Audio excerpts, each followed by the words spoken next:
are here today to talk about Let's Go Global expert advice for connecting with international audiences. And I think this is such a hot topic right now because many of us, myself included, in marketing are really charged with expanding into new markets and building email programs that sit, at the heart of that effort is both critical and often really, really challenging. I think we all know that growing an email audience is one thing, and then connecting with them on a real level in especially in a market that is not the original one is a really interesting and unique challenge. So I'm really excited to have hopefully two experts here today. But if not, Rodrigo and I are going to have a good long chat, who have learned a lot over the years about expanding and maintaining marketing motions into new areas of the world.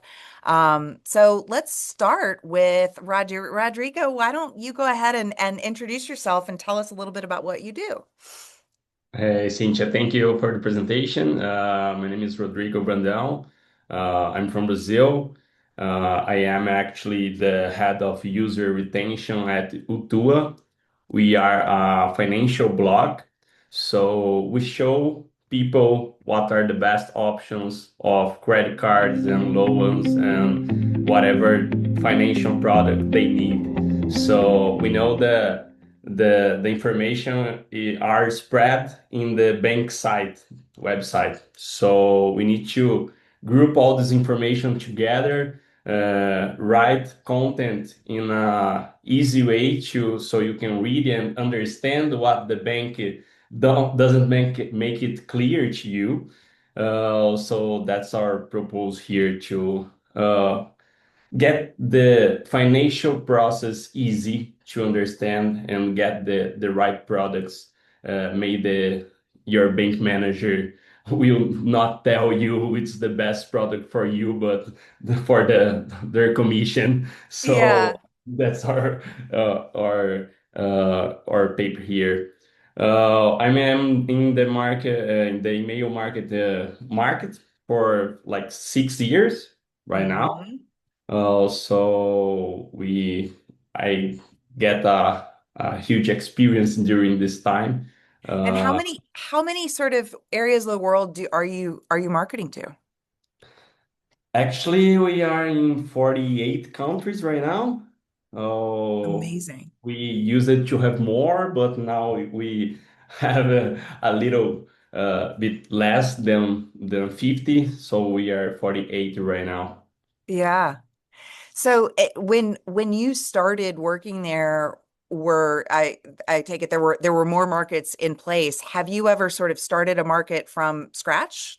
Said like, okay, we're gonna go into this new market, or is it more about from your vantage point, sort of figuring out which markets are working and how to drill down into them in unique ways? Yeah, when I started my mission here in UTUA, we use it to play only in Brazil. So all the 47 countries were a new experience for me. So we Yeah. started from Latin, so then we go to North America, then Africa, Asia, Europe. So every new country is a new experience. Yeah, that is remarkable, and that is a lot of growth over a really, frankly, short period of time. So it's impressive stuff. I would Yeah. love for you to, for those listening in the thread, it when you're thinking about expanding into a new country, what is, sort of what do you think is most critical? What's one thing they have to get right, and how would you give someone advice on how to approach that? Yeah. Every time we need to start our operation in a new country, we need to understand the population, what the culture is, what the financial products are for the people, what are the relationship of the people who is gonna read my content at my blog, and who is my public right at this Yeah. country.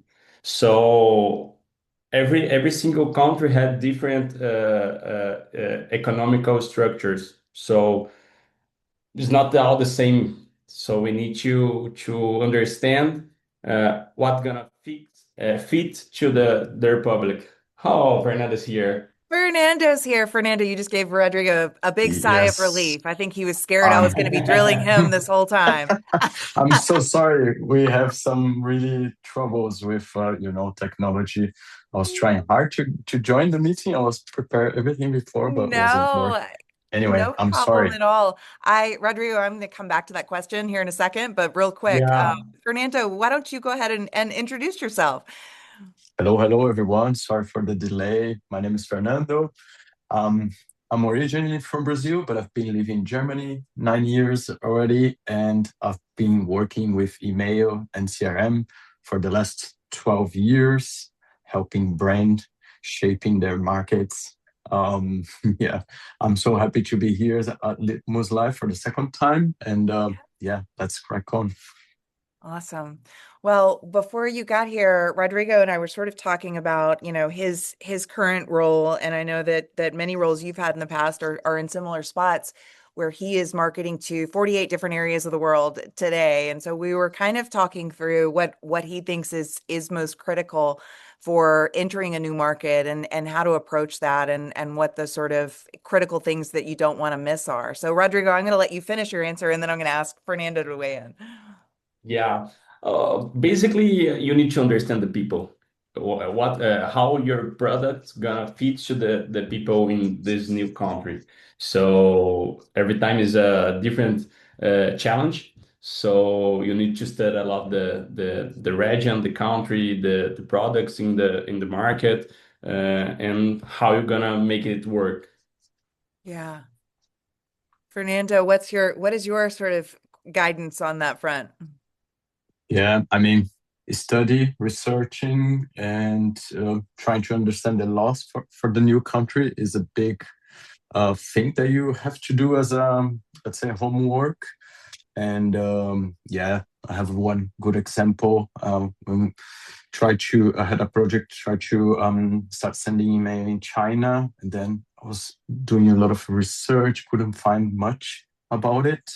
And then at the end, we realized that email marketing is not really a thing in China, as they all use WeChat. So for us was a big, yeah, kind of like sad because it was defined to do. We did, but yeah, the all the KPIs were showing that was not working at all. So you really need to study and try to understand the culture, the laws, the regulations, and see if it fits with the culture. And Mhm. then once you've done your homework, then yeah, go for it. Yeah.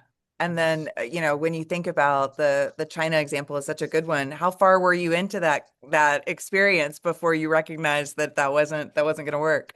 Yeah, I did a lot of research, couldn't find, and then I started speaking with people that had some knowledge about the Chinese marketing itself. And then they said like, yeah, no, they don't use email marketing at all. They use everything is WeChat, and the transactional stuff goes to WeChat. Even the payment they pay using WeChat. So it's a whole new Even world the for me.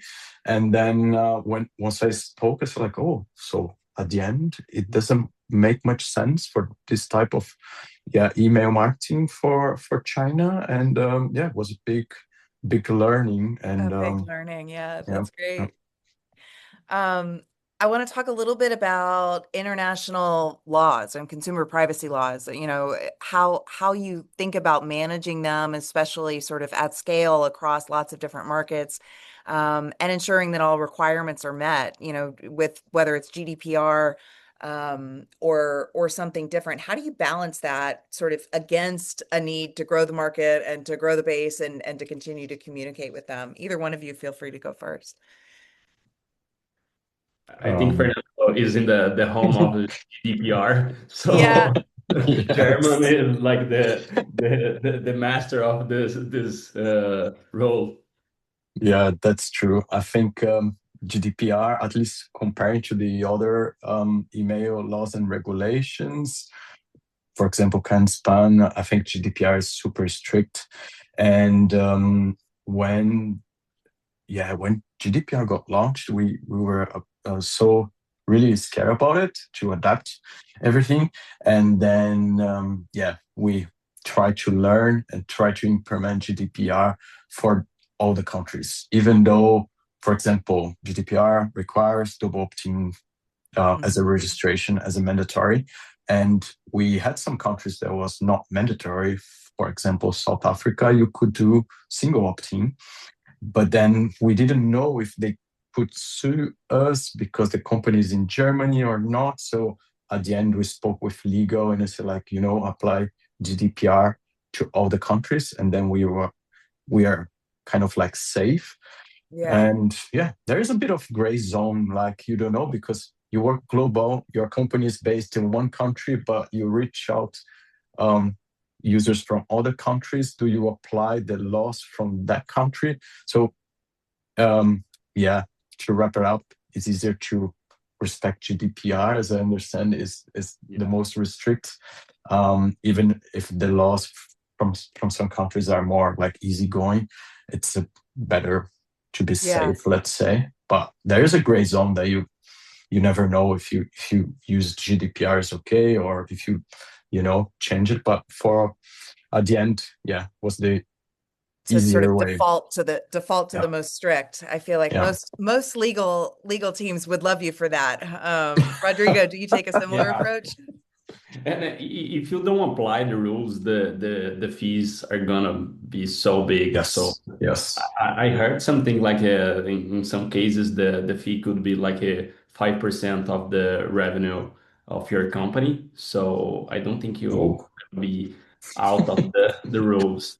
yeah, And I totally agree with Fernando. We are trying to get ourselves based in the GDPR because we have other rules and laws that show something about the email market, but the GDPR is the most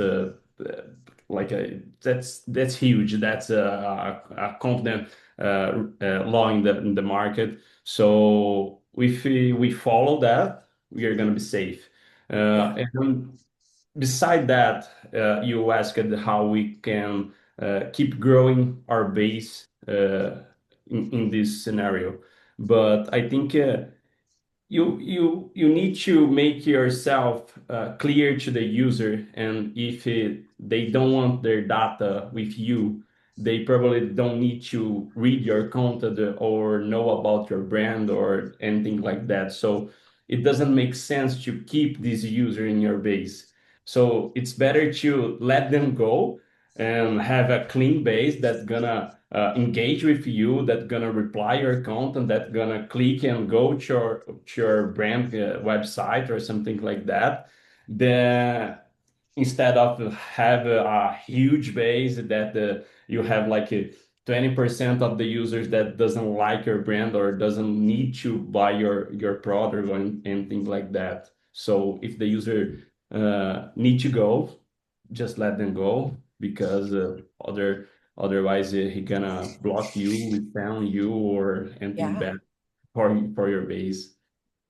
Yeah, no, it's a really good point. And I think that, sort of thinking about being willing to not grow if it's going to get there through shady practices, I think is part of the name of the game in all markets. And I think Yeah. all of us in email have learned that lesson somewhere along the way. I want to talk a little bit about localization, and I noticed that Lawrence has a good question in here that some folks are bumping up. So I'm going to ask both questions at the same time, which is, when you think about localization, a lot of times we are on the surface talking about translation, which can be certainly a heavy lift in and of itself. And certainly, it is only a fraction of what we mean. But how do you think about translating when you're thinking about 48 different markets? Are you running one campaign in 48 different versions? Are you editing more than from a translation standpoint? In terms of, do you have Do you have market specific campaigns? And then a much more granular question that I think is still really relevant that Lauren had asked was, how do you handle really precise legal language in various markets when you don't necessarily have have experts in-house who speak that language Yeah. themselves from a legal perspective? So that was a lot. I can remind you the questions, but I kind of want you guys to tackle all of that in a variety of ways. So Rodrigo, why don't you go first? Uh, I think when you just translate from a language to another, you need to remind it that every sentence begins with a context and the intent of what are you saying to the user. Mhm. We have a very funny example that when we start to go to Latam, we used to have like an email in Brazil that in the signature we send like the uh, customer relationship sector area. And when we go to Latam, they speak Spanish. So at the very first translation, we just have like a Google Translate the email. So that was, oh, that's great. But this Departamento de Relaciones has a sexual intent. So Oh, we were sending about like a credit card email, a loan email, and oh the no. department was like something sexual. So, hey, come on, come on, come on, we need to fix that right now. So Yeah. that's the kind of stuff that could help when you just translate right from the any platform like Google Translate or anything that they translate what you are saying, not the Mhm. what you need to say. So every time we go to a new country or a new region, we need to understand some kind of how they talk about this stuff. Uh, Mhm. Financial, they have like in financial terms from different areas or continent. But you need to be aware with this thing because not everything that works and you say in a country gonna works and say in different countries. Uh, at this time, we have some artificial intelligence that helps you to understand these scenarios. We have used local copywriters to try to fix our structure, like hey, I have some bunch of mails here. Can you help me to be in your language and be cool and be in the public communication role? So that helps a lot. I think that's a great idea for who Yeah. is going to a new market. Fernando, what about you? Do you sort of take a similar approach? Oh, this is really a big topic because, yeah, translation slash localization is one of the bottlenecks for global campaigns. Because even if you have one language, Rodrigo gave an example for Spanish. I can give an example for French. So you have the French for France, but you have also the French Canadian, and then you also have the Flemish, which is the French in Belgium, and they do have some, of course, most similarities, but there are also some discrepancy. And yeah, one example I can give when, for example, sales campaign that has English names. In France, basically, you can't use English for campaign names, so you have to translate it for France. But then in Belgium, you can keep in English, and then in Canada, you can keep also in English. So there are even the same language has different localizations, and this is a really a tough thing to do, especially if you try, as Rodrigo mentioned, Google translations or even ChatGPT. It's getting better, the AI thing, but it's not like a copywriter that really knows the language, the culture, and how to use some terms. So, and normally it's really costs a lot, those copywriters, but also takes a lot of time. So you really need to measure and balance where to use AI and where to use the copywriter, and also making a bit more, instead of translations, localized content. Yeah. Yeah. So does that mean that like in a perfect world, you'd be working with a local copywriter in each market, Oh, right? that would be the ideal world, but Yeah. That But would be but it's perfect. tough. none of us live in a perfect world. So you all, I would imagine, are having to prioritize where you can spend those translation, those copywriter dollars. Is that am I understanding you correctly on that front? Yeah, yeah. I mean, what you can do, you can work a lot with AI to start collecting the translations and make like a library that helps you a lot. And instead of sending the text again to the copywriter, so you already send a base that he somehow in the past has done the translation. So that's one of my advices, but it's a very, a step further with AI that you have to build yourself, like a library from translations in the past and for terms that you use, let's say, in kind of almost all the campaigns, like, I don't know, buy now or purchase here, those kind of things is some interesting points. Which kind of brings me back to Lauren's question in the chat. And Rodrigo, I would imagine in sort of your world, there are some really specific legal language blurbs that need to be sent with every campaign, or when you're talking about financial products, that there is likely some legalese at the bottom of some of your campaigns. How do you make sure that you get that piece right for translate or markets where you need to translate the language? Do you work with lawyers in each market, or what does that look like? No, we have a internal law department. So uh, we don't sell the product, so we just show the product. So we Yeah. have a difference here that makes we're not a financial operation, so we are a content operations. So I just bring all the financial informations together in my website. That is a blog. So I don't have like much rules that I need to follow about the financial resolutions of each country. What I really need to tell them that's a huge confusion in the user minds, that the user thinks sometimes that I am the bank, and the user thinks that I will approve the credit card or the loan for them. So in that case, I need to make myself clear that I am just uh, advertising the products and showing them which products we have in the market. And in the content, I really make the content very specific of the taxes, the what you need to make yourself like the completion of the to get approved in this product. So in the content we have all the information the user needs to know about the product. But in the email, the most difficult scenario is I need to make myself clear to show the user that I am not approved and think and I am not the bank. Yeah. I'm advertiser.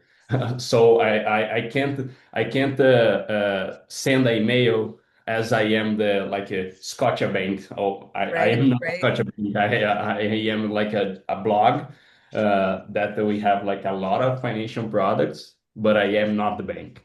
But you're not the bank. So you have, Yeah. I would imagine less legal pressure on you in that Yeah, situation. yeah, yeah, Yeah. because I don't sell the product. Um, I want to shift gears a little bit, and then I'm going to get back to the questions you all are expecting. I'm going to throw you a curveball because a good question came in on the chat, which is how do you think about, Yulia asks, how do you think about sourcing new contacts to reach out to when you're entering a new market? How do are you working with paid media teams to try and grow sort of traffic to a page that's going to be a permission-based, opt-in, or how do you consider growing sort of from scratch in a new area? Really good question. I do have an example from Canada. Um, when I had this project to launch in Canada that we have no customers at all. So what we have done, we start creating like a teasing campaign. So we build a landing page, like we are coming to Canada, and this pretty simple landing page has only the email address to collect. But Mhm. the question is, how do you drive traffic to this landing page?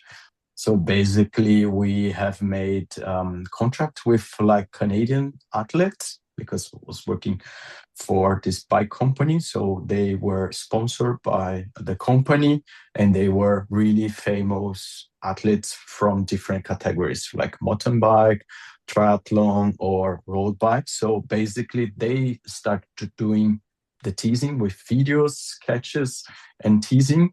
And then at the end, like, check this link. The link would go to the landing page. And it was really, really successful. We could have collect a lot of sign-ups because of those, let's say, sponsorship by the athletes. Um, and then there was another uh, project in parallel.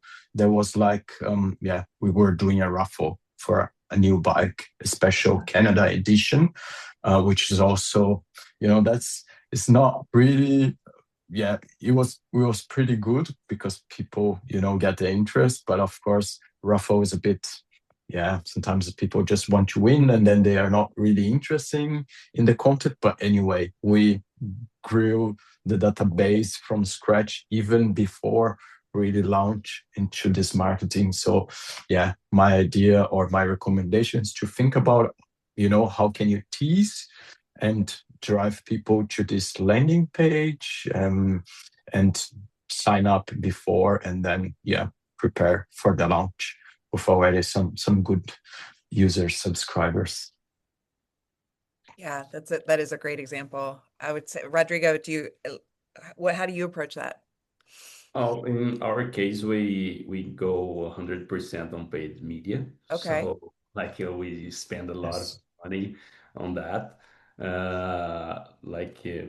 We have different rules like I can run TikTok ads, Google ads, or Meta ads in different countries that every single channel works better in each country. So I need to try them all. And as my user doesn't pay anything to receive my content, I monetize my entire operation by programmatic media ads. So when the user get on my website, they see some ads during the read. So I'm just doing like a exchange on how much I paid for the user to be on my website and collected all the email and contact informations and how much they visit my site and how often they visit my site. So paid traffic is the right way to us. And we are trying to, at this time, we are trying to develop a strategy that we gonna make some deals with content creators. So we have like a bench of creators in the financial market in every country. Like in Brazil, we have like a lot of in Canada, United States. Every single country has like a financial creator. We think that's going to be a huge strategy to 2026 to get our brand in the people's mind. Yeah. I mean, and it's, I would imagine, expensive on the front end, or perhaps expensive in general, but engaging with paid media and influencers in each market likely has a big return on being able to sort of grow the base, and then you can let the base kind of Yeah, do more of that internal work of, yeah, getting yes. that grassroots attention. Yeah. Um, oh, go ahead. No, you can go. I think that you can ramp up your business so much faster when you go to the paid the paid media way. So uh, Yeah. yeah, that works a lot for us. Yeah.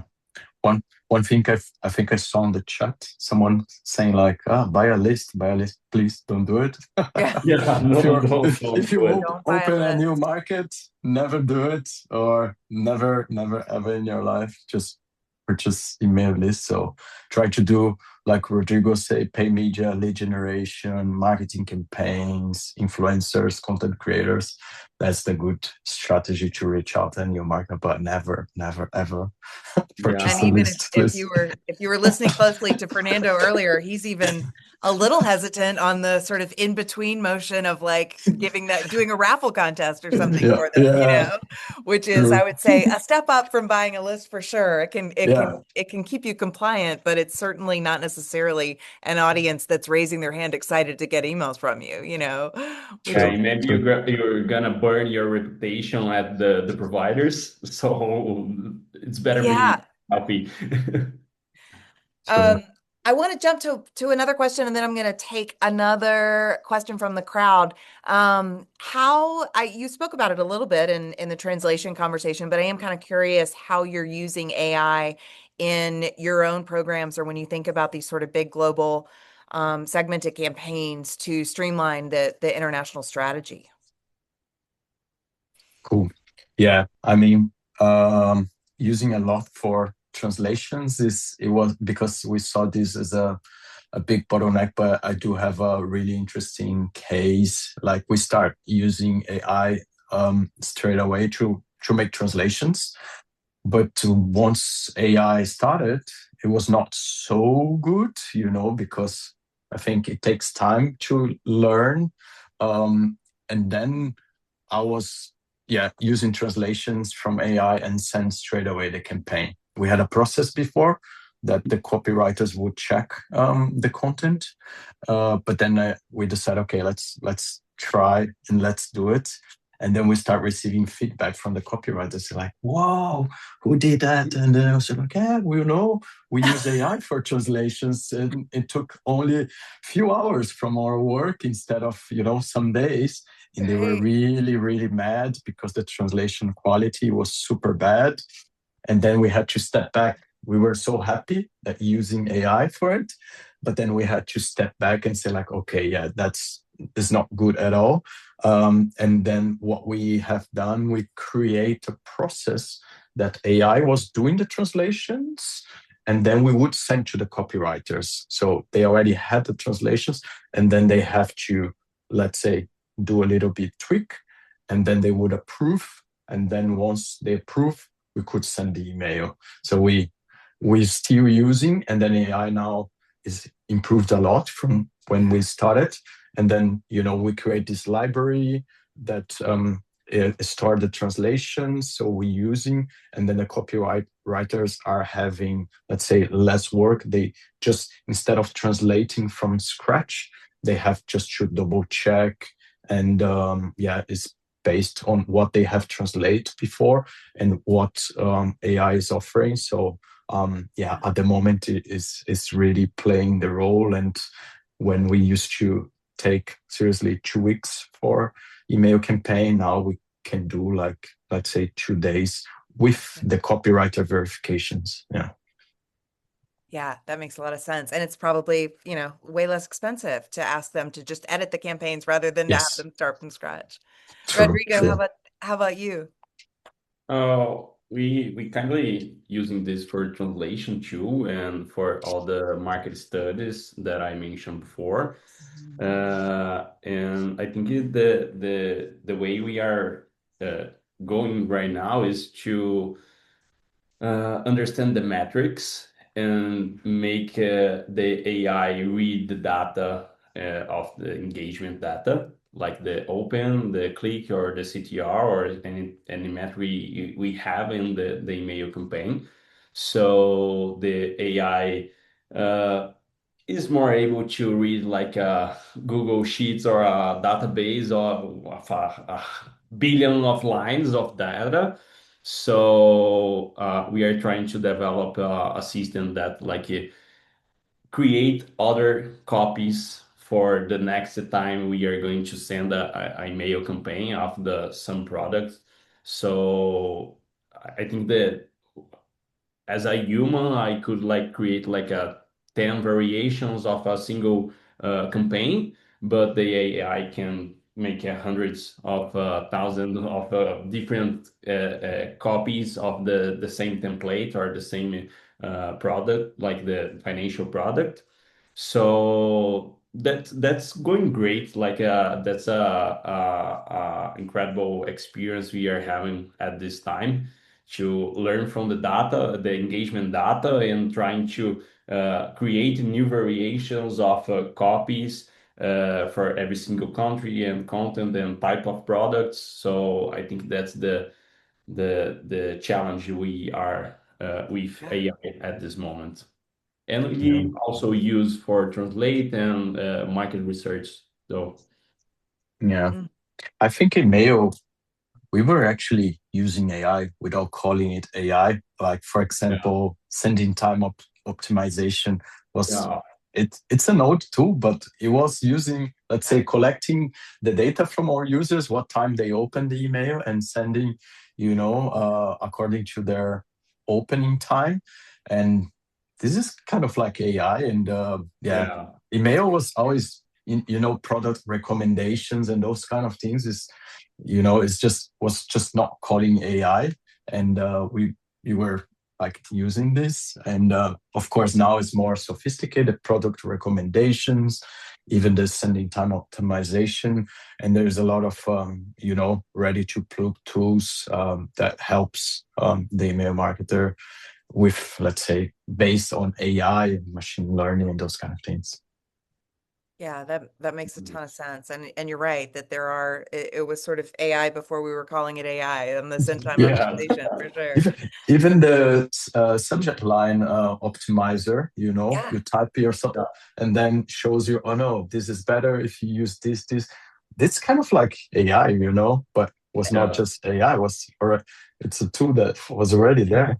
No, it's very true. I'm gonna take one more. I realize we're almost at time, but I'm gonna do one more from the Q&A, which is a good question. How do you approach email marketing for countries where there are multiple languages spoken?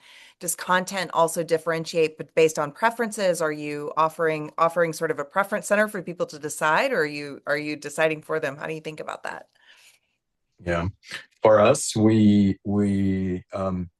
offer the languages that the country speaks. And I think, let's pick one example, which is pretty hard. I think is Switzerland. Speak they speak four languages like Italian, German. I think it's French. I French don't and know. yeah, Yeah. Anyway, so on the website, they can, you get to the website of the country, and then you can, yeah, select which of those four languages. And then this goes, and when you register for the newsletter, this goes automatically to us, and it's a combination of the country code and the language code. So basically, it's kind of like a preference center when you sign up. So you sign up for this country. Belgium has two languages, French, or yeah, French and, let's say, Dutch, and then depends you receive in for your preference, let's say, and then it's a combination of it, and then we build all the codes behind and yeah, script and those kind of things. yeah. Yeah, for us, we are in the same way. The user like can like select the language in the very first time he makes the forms to getting to our base.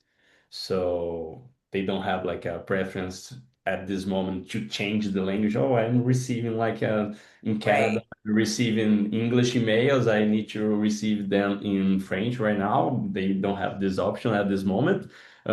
And actually, it's a great idea to have a preference of a language. Maybe the user like, oh, and I need to learn French, so I want to receive emails in French to learn that. But at the first time they fill up the form to get into our base, he can like It's a good point. select this. Yeah. Well, and it's Yeah. it's a good point too that that landing page is sort of where everything starts and ends. And I'm not going to go to a language that I'm not going to go to a landing page of a language I don't speak and sign up for, to inquire. So it's safe to Yeah. assume that I would expect the emails to be in that same language. We are at time, and I can't thank both of you enough, Rodrigo and Fernando. You all have been incredible experts for us. I really appreciate you joining us for our 12th Litmus Live. And we look forward Awesome. to seeing you both again soon.